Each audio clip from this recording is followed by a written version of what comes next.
traduire la Bible n'est pas facile. Vous vous demandez peut-être en quoi faire passer un texte biblique d'une langue à une autre est difficile? Il faut savoir que les équipes de traduction doivent tenir compte de nombreux facteurs.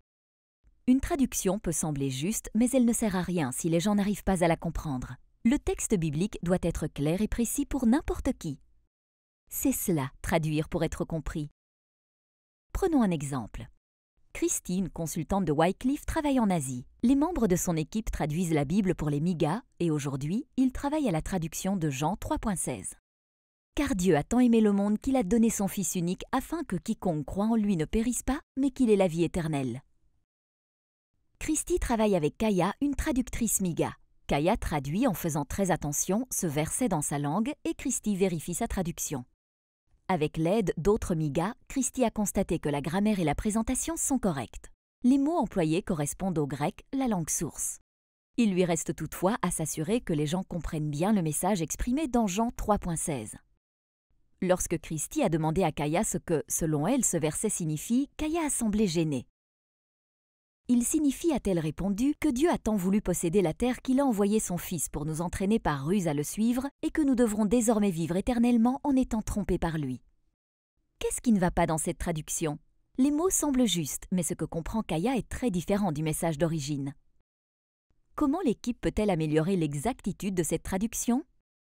Christy peut commencer par enseigner à Kaya ce que la Bible dit du caractère de Dieu et ce que signifie croire en lui. Ainsi, Kaya comprend mieux ce texte biblique. Christy doit également apprendre à connaître la culture Miga en étudiant cette société et en interrogeant Kaya. Elle va ainsi apprendre que pour les Migas, il est important de posséder le plus de terre possible. Pour Kaya, car Dieu a tant aimé le monde, signifie que Dieu a voulu posséder la terre. Elle constatera aussi que les ruses et les tromperies sont fréquentes chez les Migas et que croire quelque chose signifie être trompé par ce qu'on croit.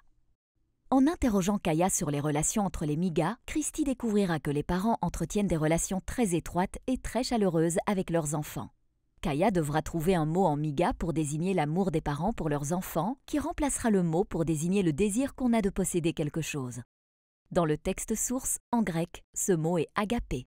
Agapé est l'un des mots grecs qui signifie amour et il sert à exprimer l'amour inconditionnel de Dieu. Kaya choisit le mot Miga qui montre clairement l'agapé, l'amour inconditionnel de Dieu. L'équipe peut également ajouter des notes pour donner plus d'explications. Christy et Kaya résolvent tous les problèmes rencontrés dans cette traduction jusqu'à ce que le sens originel de Jean 3.16 soit transmis le mieux possible. Cette fois, Kaya et les Migas peuvent comprendre l'Évangile. Cette équipe a transformé un message des ténèbres spirituelles et en a fait le message spirituellement libérateur que la parole de Dieu veut être. Comme vous le voyez, traduire la Bible n'est pas facile, chaque langue présente ses difficultés particulières. Wycliffe s'engage à aider les peuples qui n'ont pas encore la Bible dans leur langue à connaître la même liberté spirituelle que Kaya.